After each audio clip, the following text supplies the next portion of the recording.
Hello everyone, thank you for joining us in this edition of the 6 p.m. primetime newscast on Equinoxe Television, live from our headquarters in Cameroon's economic capital, Douala. My name is Babla Jonathan.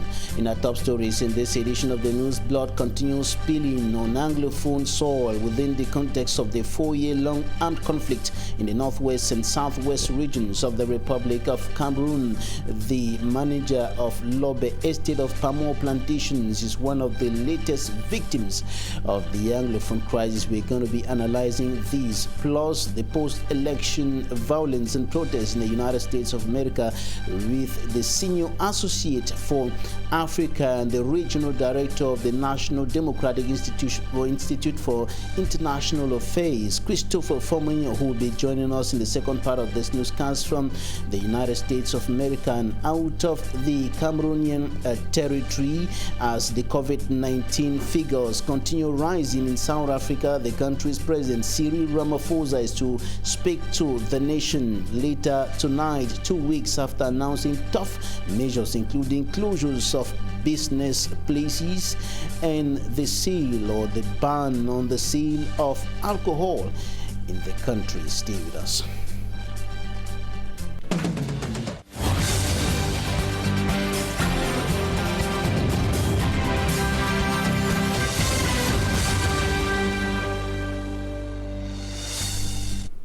Thanks, ladies and gentlemen, for joining us in this edition of the newscast on Equinoxe Television. We begin right away in the crisis-hit northwest and southwest regions of the Republic of Cameroon, where blood continues spilling as the crisis worsens, with killings continuing since the start of this year. Several persons, including civilians and elements of the National Armed Forces, have been killed within the context of the crisis, after over 8 elements of the National Armed Forces and 3 civilians were killed in the northwest region of the country. One of the latest victims of the crisis is the manager of the Lobe Estate of Pamo Plantations in the southwest region of the country.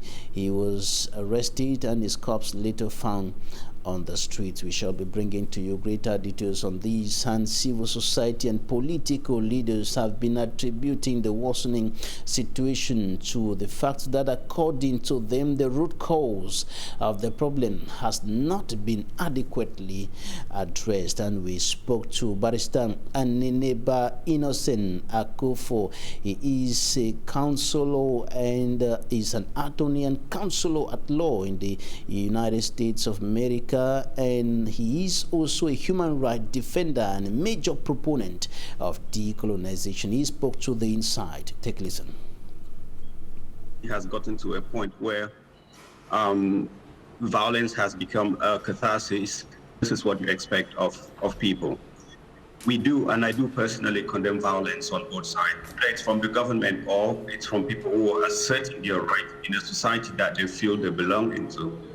So what happened when they went to install the officers in this region of the country, it's not something that was unexpected. This is things that happen because there is a genesis of something that has not been addressed yet.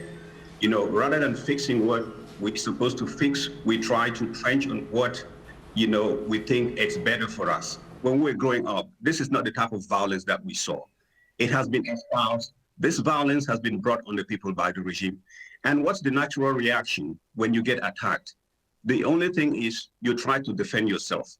We can lay blame on both sides on this equation, but in the end, we have to look at ourselves in the mirror and say, who is benefiting from all this violence in Cameroon?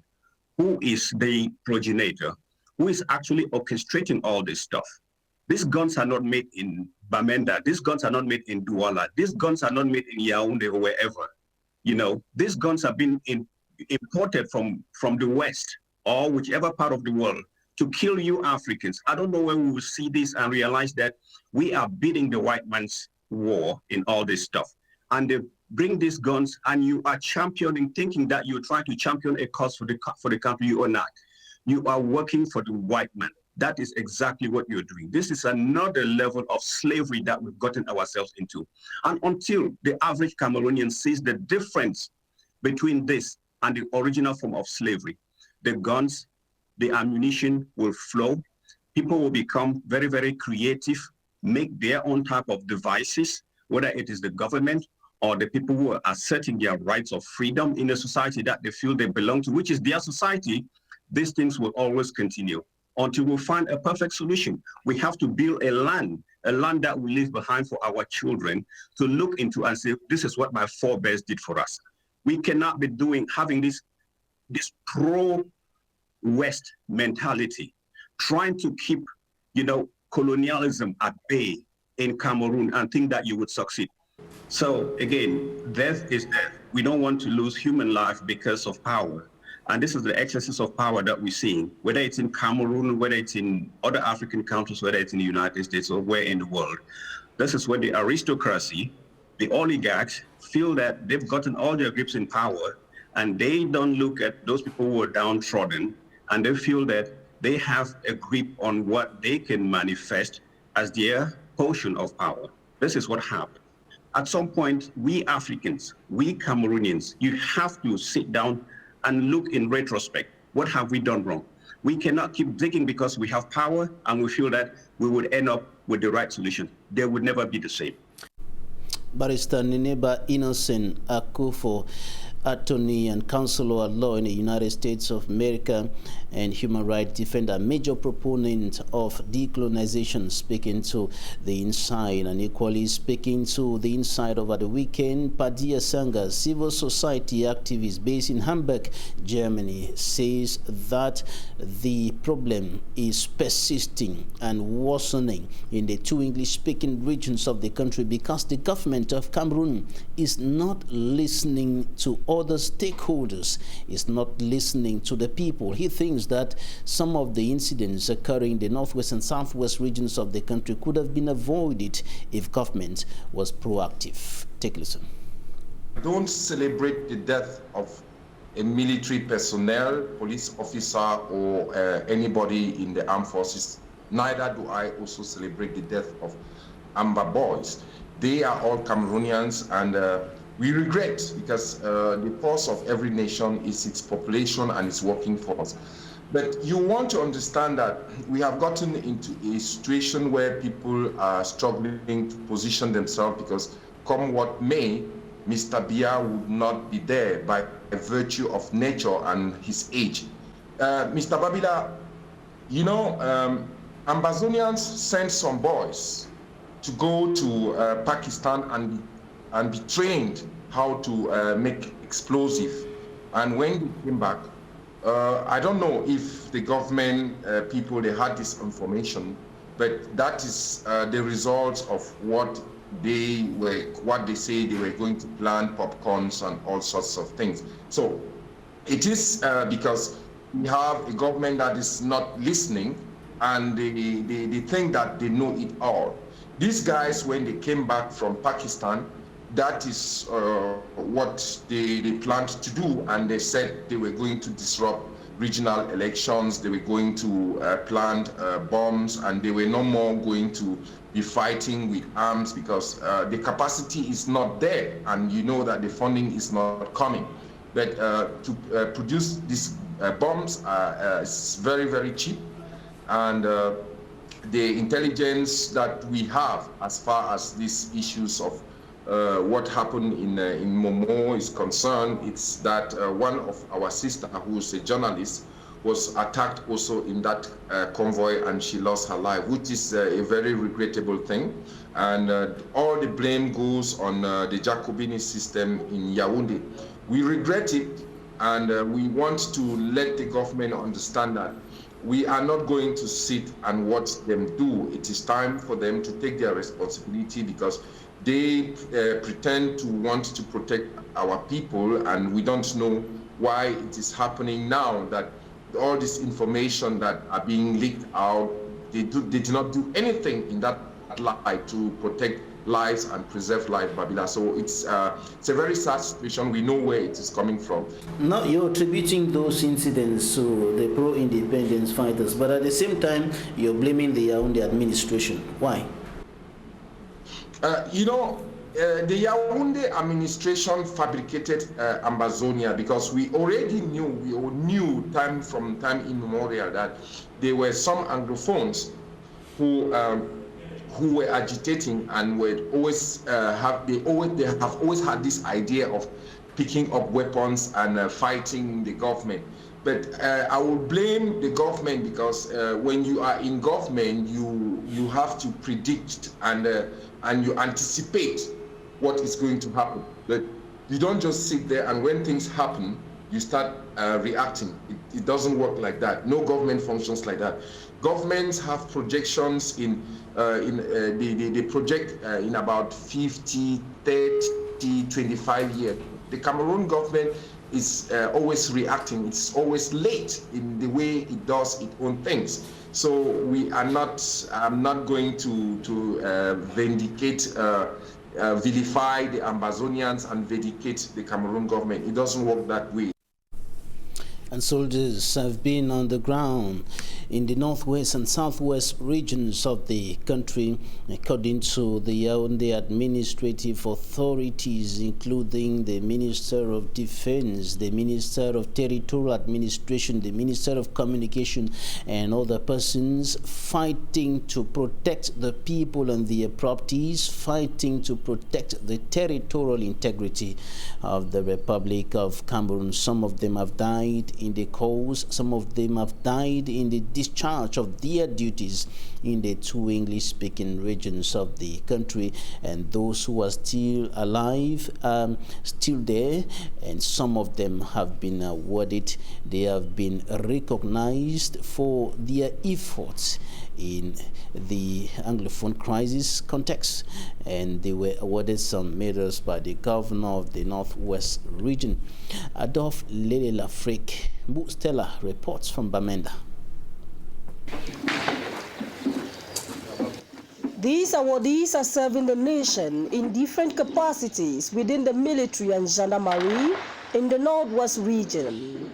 Before these recognitions, they had carried out tasks including but not limited to securing Cameroon's territorial boundaries, her people, and their property. The ceremony, chaired by Northwest Governor Adolphe Lele-Lafrique, saw 4 soldiers decorated with the Medal of Knight in the Order of Valor, 2 with Knight of the Cameroon Order of Merit, and 6 medalists of the public forces. Among the recipients, Brigadier General Équinoxe Divine, commander of the 5th Gendarmerie Region. I have sentiments of joy because you see, when you are awarded, some recognition like this one, I think that you can only be happy to see that, what your input is being recognized.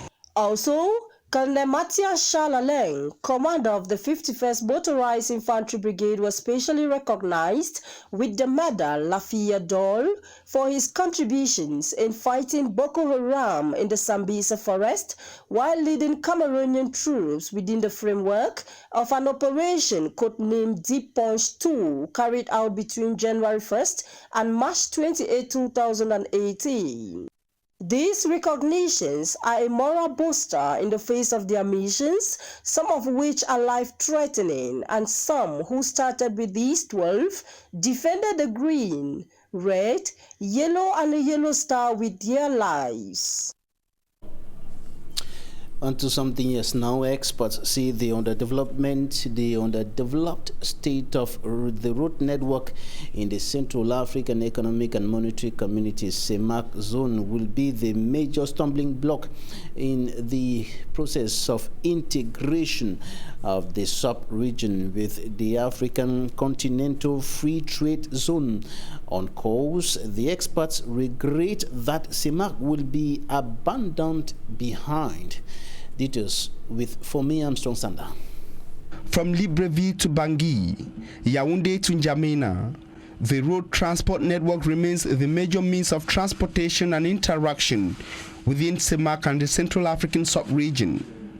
However, experts regret that the road network remains highly underdeveloped within CEMAC and the Central African sub-region.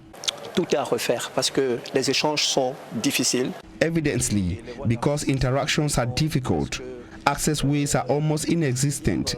Complètement inaccessible. In the course of a forum dedicated to the performance of the network and interactivity in CEMAC, experts identified the underdeveloped network within CEMAC and the Central African sub-region as the major challenges to the proper sub-regional integration. At the time when measures are being finalized for the kickoff of the continental free trade in Africa, the expert who attended the forum in Douala says CEMAC will be left behind by the rest of the African continent. Nous allons faire une véritable force de proposition. Participants at the forum suggest that CEMAC member countries should make civil society actors key participants in the developing of the road network if they want to do it fast and effective. Que nous soyons contactés. The civil society associations say they have got experiences in diverse domains in different areas which could be used to facilitate the development process within CEMAC. Vous pouvez quitter le Bénin pour aller par la route, bien sûr. Quitter le Bénin pour aller au Nigeria, quitter le Bénin pour aller au Burkina par la route. Donc vous voyez. Other participants believe that the West African sub-regional experience could also serve as a worthy example for CEMAC. En Côte d'Ivoire à partir du Ghana. Donc l'Afrique de l'Ouest est vraiment un exemple concret en termes d'interconnexion. Within ECOWAS, for example, one can easily move by road from Benin to Nigeria or to Burkina Faso on a well-developed stretch. CEMAC unfortunately presents a different picture, according to participants in the forum in Douala. We know that Central Africa is more open to other sub-regions than the sub-region. The CEMAC sub-region has a couple of integrative projects on its agenda which are presented as potential solutions to the problems of free and effective movement of goods and services within the sub-region, qualified as least integrative in the African continent. Out of Cameroon, Algerian President Abdelmadjid Tebboune is back to Germany for treatment less than a month after he returned. He was being treated for COVID-19 for 2 months until December 29, when he returned home. The 75-year-old president will be treated for a foot problem related to the coronavirus infection. The president's 2-month absence had fueled speculations over his ability to finish his first mandate. He contracted the coronavirus in October last year when some of his close staff tested positive. South Africa is the African country with the highest number of coronavirus cases. It is the worst hit by the coronavirus pandemic. It has reported 1.2 million cases of the COVID-19 and at least 33,000 deaths. South African President Cyril Ramaphosa will give a national address about the country's response to the pandemic tonight. This comes 2 weeks after he announced tough measures, including the closure of business sites and banning the sale of alcohol. The measures are intended to deal with a rise in cases attributed to a new wave, easily transmissible variant. And a statement from the presidency today said the address to the nation will focus on the unfolding pandemic in the country and on the continent, including efforts to secure vaccines for all. Last week, South Africa's health ministry announced that the country will acquire 1 million COVID-19 vaccine doses from the Serum Institute of India in January, and an additional 500,000 doses in February. Officials said more than 1 million healthcare workers, both in the public and private hospitals, will be prioritized for vaccination. That's it for the first part of this edition of the news. Talking Point is up next.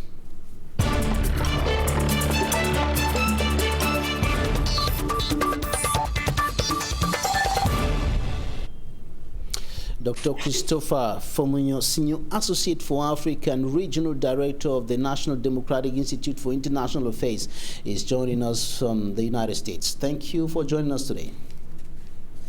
Thank you very much, Jonathan. It's a pleasure to be with you. We begin from your home country, where blood continues spilling in the two English-speaking regions of the country. Elements of the National Armed Forces, soldiers, and of course civilians dying in the course of the Anglophone crisis. And one of the latest victims is the manager of the Lobe estate of palm oil plantations. What's your analysis of the situation on the ground? Well, let me first start by expressing my condolences to all of the people of the Northwest and Southwest regions and the families of the bereaved, because we all feel the pain, the suffering that's being inflicted on our people.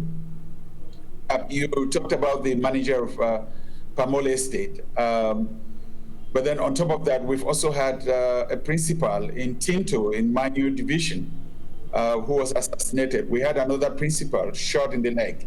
We have workers in plantations whose fingers have been chopped off. And then we have the massacre that is just taking place in Motu village in Muyuka.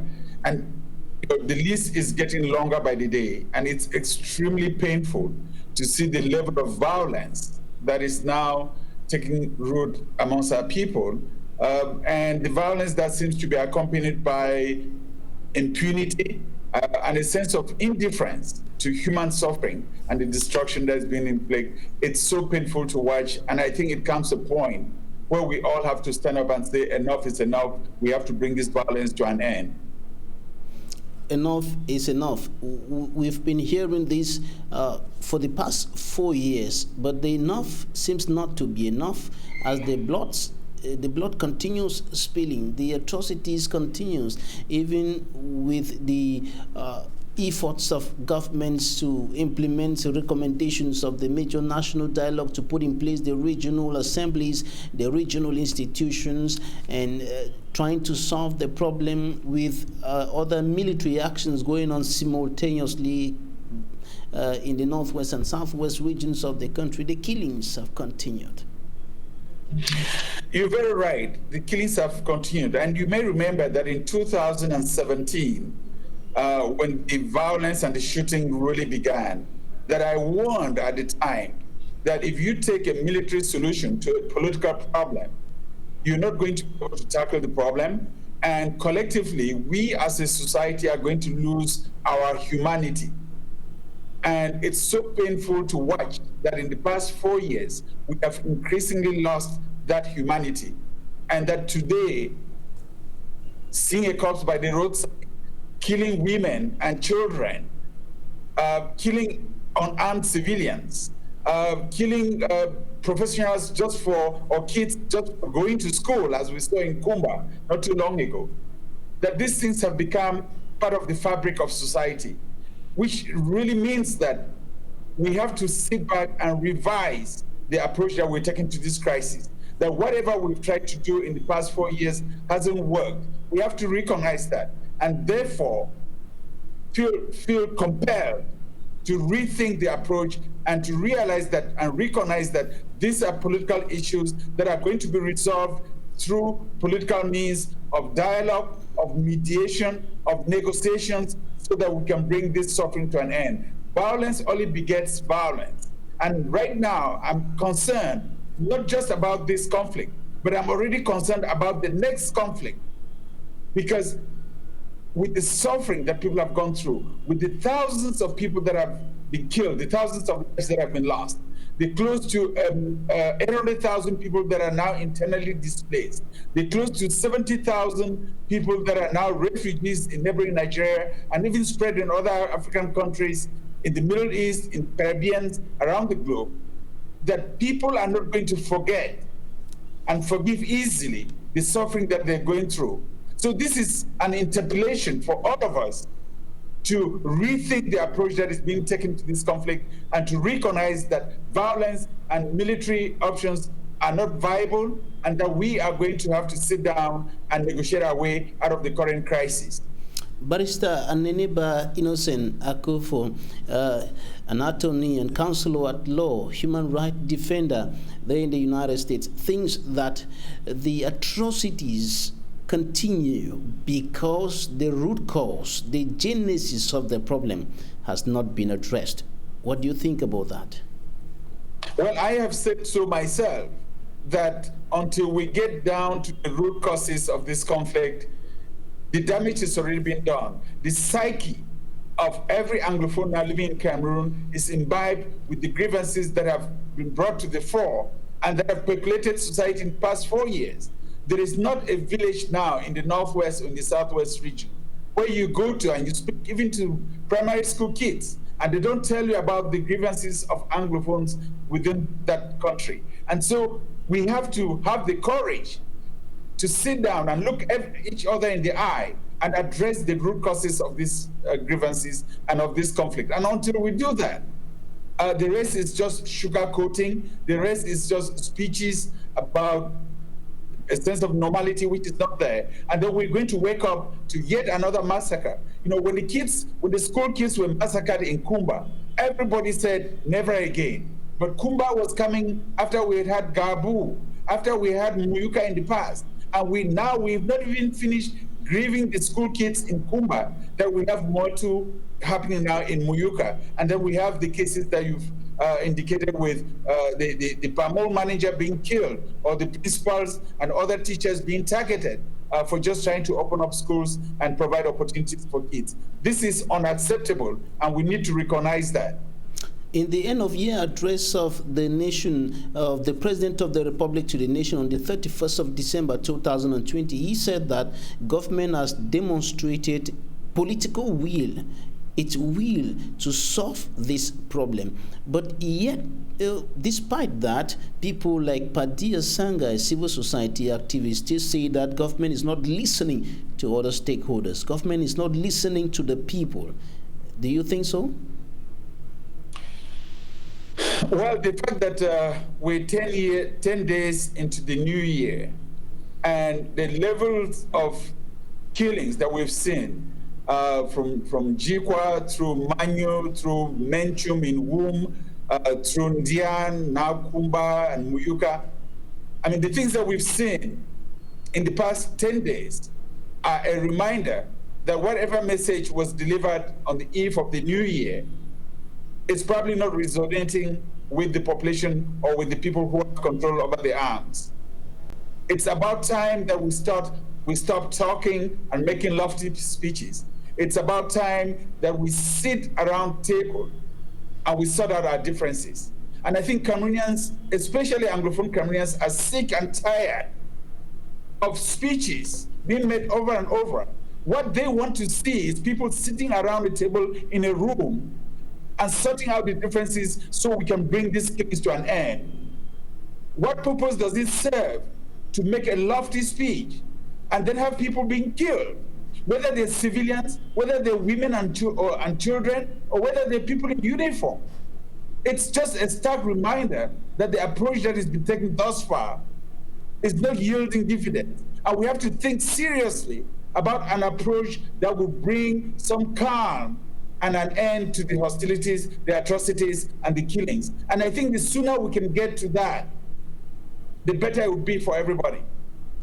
Government thinks that what it's been doing so far to restore peace and normalcy in those two regions, it's not yielding the fruits as much as it would have desired. That is complete peace, total peace and normalcy in those two regions, because there are still people resisting government action, resisting the olive branch of the President of the Republic, talking about his call, which he reiterated on separatist fighters to drop their guns and come out of the bushes in his new year, in his end-of-year message to the nation. The government simply thinks that the people are resisting, especially civilians who are carrying guns. They are not ready to listen to government. They don't want to hear what government is saying.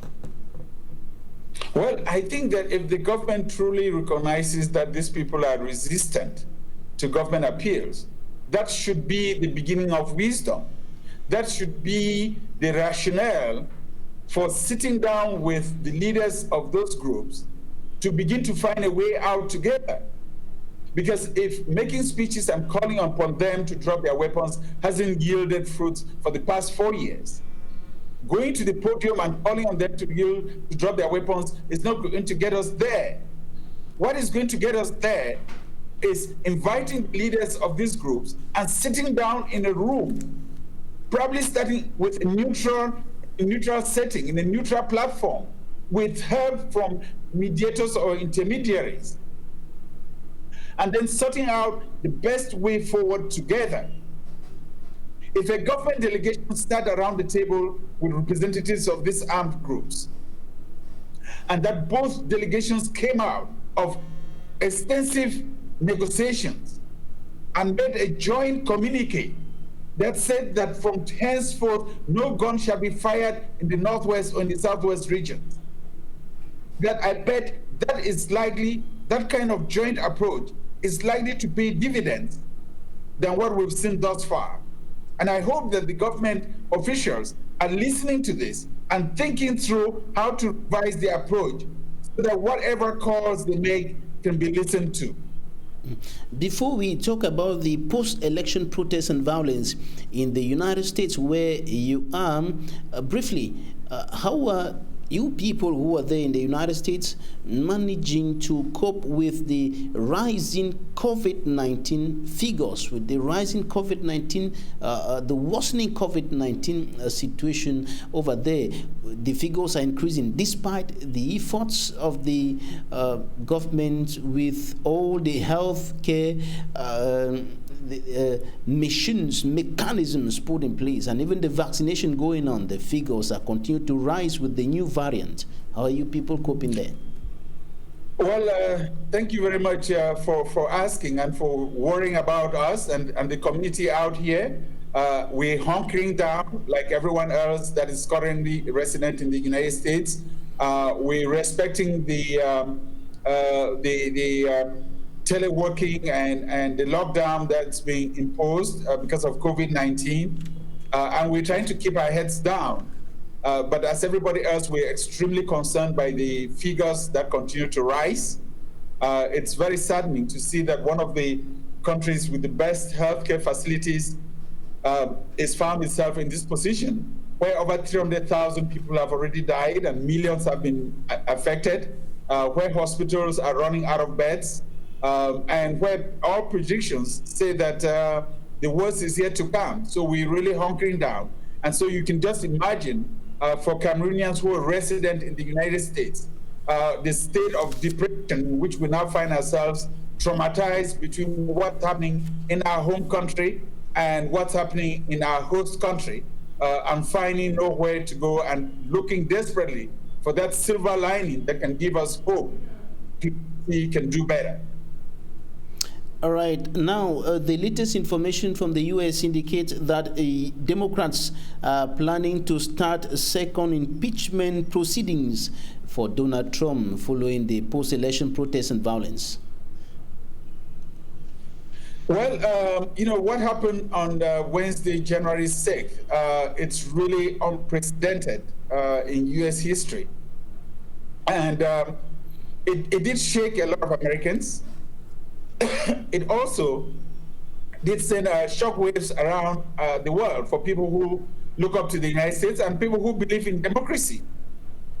And there's no doubt that one has got to admit that democracy is fragile. And what we saw last week was a direct threat to the existence of American democracy. As we go past the events of last week and into a new week with 10 days left before the swearing in of a new president, people are still grappling with the emotions.